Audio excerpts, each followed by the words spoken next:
یہ انہوں نے جو نام بھی لکھا ہے اور جو ان کا طرز تخاطب ہے، اس سے یہ باور کروانا چاہ رہے ہیں کہ میں کوئی مسلمان ہوں، اور لیکن وہ بات وہی عیسائیوں والی اور پادریوں والی، اور وہی جناب یہاں پہ دھوکہ دجل فریب کاری سے کام لیے۔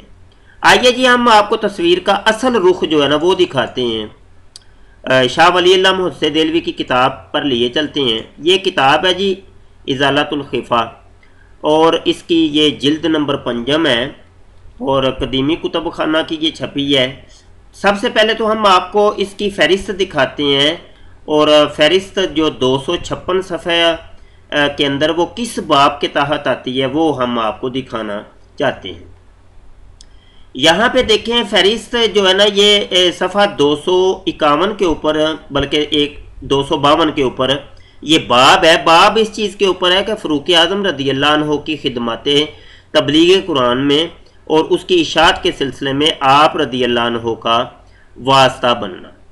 ہم آپ کو لیے چلتے ہیں صفحہ 252 کے اوپر، اور دیکھتے ہیں کہ آیا اس باب کے اندر یہ انہوں نے کیا لکھا اور یہ کیا لے کے آئے۔ یہ صفحہ 252 ہے، 52، اور یہ وہ باب ہے جی کہ رہا فاروق اعظم کا قرآن عظیم کی تبلیغ اور اشاعت میں حضرت صلی اللہ علیہ وسلم اور آپ کی امت کے درمیان واسطہ بننا، تو یہ کام ایسی صورت میں واقع ہوا کہ اس سے زیادہ انسان کی قدرت نہیں ہے۔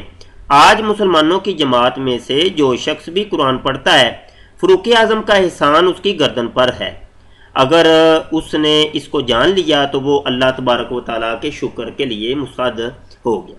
اب یہ آپ خود مطالعہ سارا کر لیجئے گا، PDF آپ کو گوگل پر سرچ کریں گے تو مل جائے گی۔ تو یہ سارے مسلمان ہی جانتے ہیں کہ یہ جمع القرآن جو ہے یہ حضرت عمر فاروق رضی اللہ عنہ کے دور مبارک میں حضرت عمر فاروق رضی اللہ عنہ کے دستے مبارک سے ہوا، کیونکہ اس سے پہلے جو قرآن حکیم تھا وہ تختیوں کے اوپر، پتوں کے اوپر اور مختلف جگہوں کے اوپر لکھا ہوا تھا، اور اس کو پھر بعد میں جمع کیا حضرت عمر فاروق رضی اللہ عنہ۔ اب انہوں نے یہ پادری بشارت صاحب نے دھوکہ دجل فریب یہ دینے کی کوشش کی کہ آیا قرآن حکیم جو اصل حالت میں تھا اس کو بدل دیا، حالانکہ ایسا نہیں۔ یہ جو جناب یہ بات جو لکھی ہوئی ہے صفحہ 256 کے اوپر، جس کا حوالہ انہوں نے دیا کہ یہ وہ کون سی بات چل رہی ہے، اس کو ذرا پہلے پڑھیے، آپ کو ساری چیز پتہ چل جائے گی۔ یہ دیکھیں یہاں سے ہم پڑھ لیتے ہیں تھوڑا سا اوپر سے۔ اس امر پر صحابہ و تابعین اس کے بعد والوں کا اجماع ہو چکا ہے کہ قرات سنت ہے، کسی کو یہ حق نہیں کہ کسی حرف کی قرات کرے مگر اس کے مطابق جو رسول پاک صلی اللہ علیہ وسلم سے صحت کے ساتھ ثابت ہو۔ اب دو مسئلے ہیں، ایک تو یہ ہے کہ قرآن حکیم کو پڑھنا کیسے ہے، اور ایک مسئلہ یہ ہے کہ قرآن حکیم کو لکھنا کیسے ہے۔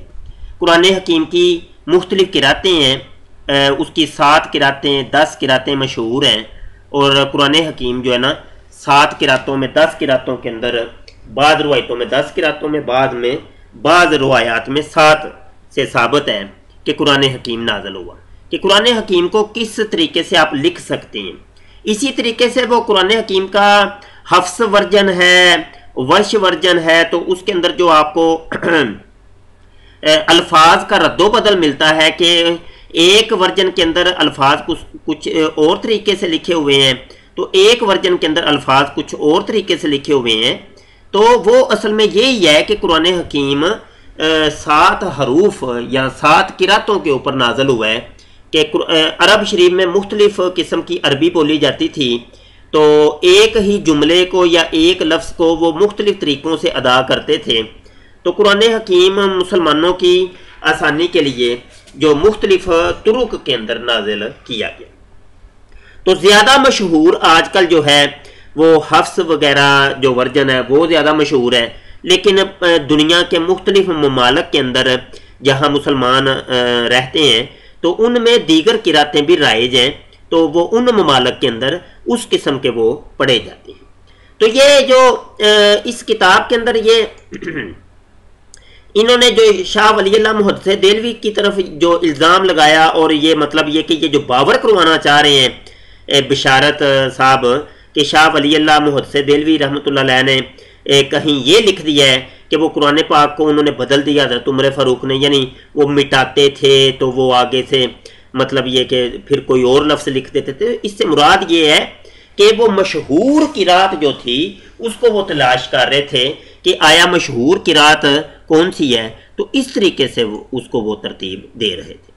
یہ محدث دہلوی رحمۃ اللہ علیہ نے آگے جا کے اسی چیز کی وضاحت کی ہے، یہ آپ ذرا دیکھیے۔ صحابہ کے ساتھ مناظرے کرتے، اب یہ دیکھیں مناظرے کرتے کہ بھائی ایک ایک لفظ کے اوپر گفتگو ہوتی کہ آیا یہاں پہ کون سا لفظ لکھنا ہے، کون سا مشہور ہے۔ جب حق بات لکھے ہوئے کے مطابق ظاہر ہوتی تھی تو اس کو باقی رکھتے تھے اور لوگوں کو اس کے خلاف سے روکتے تھے، اور کبھی لکھے ہوئے کے برخلاف حق ظاہر ہوتا تھا۔ اس صورت میں لکھے ہوئے کو مٹا کر اس کی بجائے جو کچھ حق ثابت ہوتا، یعنی مناظرہ کرنے کے بعد اور ایک چیز سامنے آتی تمام صحابہ کی رائے سے یا دیگر صحابہ کی رائے سے، جو ایک مناظرے کے بعد ایک چیز متحقق ہو جاتی، اس کو وہ رقم کر دیتے، اس کو لکھ دیتے تھے۔ ہم ان دو شکوں کی مثال تحریر کرتے ہیں، عمر بن خطاب رضی اللہ عنہ سے مروی ہے۔ اب یہ دیکھیں وہ ایک مثال دے رہے ہیں شاہ ولی اللہ محدث دہلوی، تو وہ مثال بڑی زبردست ہے، آپ توجہ سے دیکھیے گا۔ ان کا ایک شخص پر گزر ہوا جو کہ یہ پڑھ رہا تھا کہ السابقون الاولون من المہاجرین والانصار والذین اتبعوہم باحسان۔ اچھا یہاں پہ دیکھیں یہ والذین، یہ والا والذین اتبعوہم کہ یہ شروع میں جو واو ہے نا، اس کے اوپر تھوڑا سا اختلاف ہے۔ اب وہ مثال ذرا بڑی زبردست ہے، کہتے ہیں کہ آخر آیت تک تو عمر اس کے پاس ٹھہر گئے اور فرمایا کہ پھر پڑھ، تو پھر وہی پڑھا تو آپ نے اس سے پوچھا کہ یہ آیت تجھ کو کس نے پڑھائی؟ اس نے کہا کہ ابی بن کعب نے، تو فرمایا کہ میرے ساتھ اس کے پاس چلو۔ تو ان کے پاس پہنچے، ابی اس وقت اپنے تکیہ پر سہارا لگائے ہوئے اپنے سر میں کنگھا کر رہے تھے۔ عمر نے اس کو سلام کیا، ان کو سلام کیا، انہوں نے سلام کا جواب دیا۔ عمر رضی اللہ عنہ نے کہا اے ابو المنذر، ابی نے کہا لبیک۔ عمر رضی اللہ عنہ نے کہا کہ اس نے مجھے خبر دی کہ آپ نے اس کو یہ آیت پڑھائی ہے۔ ابی نے کہا کہ اس نے سچ کہا، میں نے اس کو رسول اللہ صلی اللہ علیہ وآلہ وسلم سے پڑھا ہے۔ عمر رضی اللہ عنہ نے کہا کہ کیا تم نے رسول اللہ صلی اللہ علیہ وسلم سے اسی طرح پڑھا ہے؟ ابی نے کہا ہاں، میں نے اس کو رسول اللہ صلی اللہ علیہ وسلم سے اسی طرح پڑھا ہے۔ 3 مرتبہ سوال و جواب کا اعادہ ہوا، ہر مرتبہ ابی رضی اللہ عنہ وہی کہتے رہے۔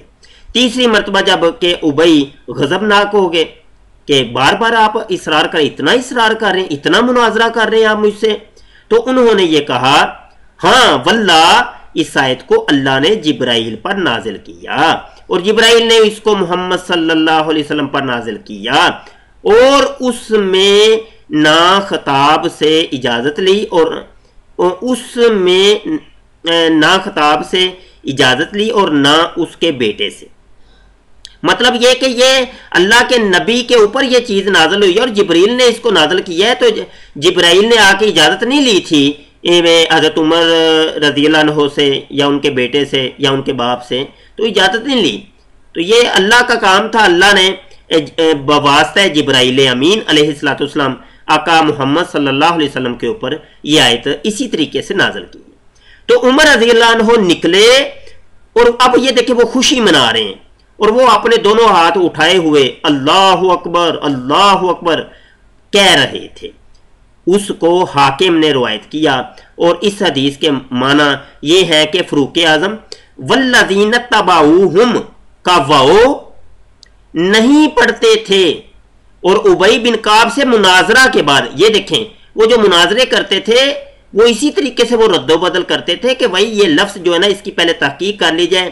مناظرے کرتے تھے، وہ صحابہ سے پوچھتے تھے، مشاورت ہوتی تھی کہ یہ لفظ کون سا ہے اور کون سی قرات ہے، اس کی معروف قرات کون سی ہے۔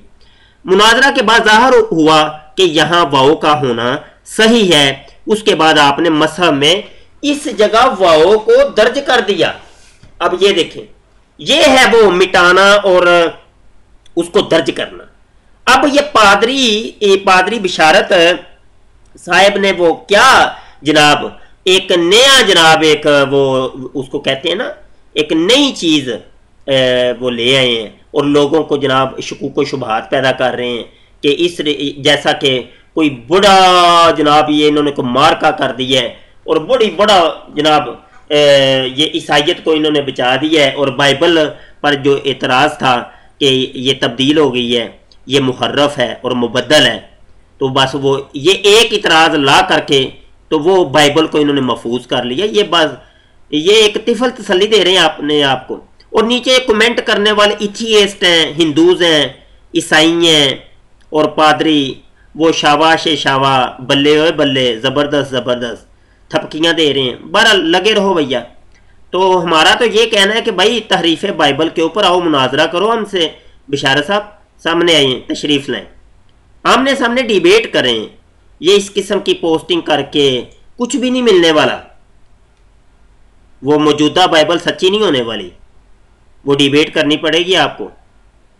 بہت شکریہ جی، میں دوستوں سے گزارش کروں گا ہمارے اس گروپ کو جوائن کر لیں، مسلم مسیحی مناظرہ گروپ کو لازمی طور پہ۔ دعا کو رہیے گا۔ السلام علیکم ورحمۃ اللہ وبرکاتہ۔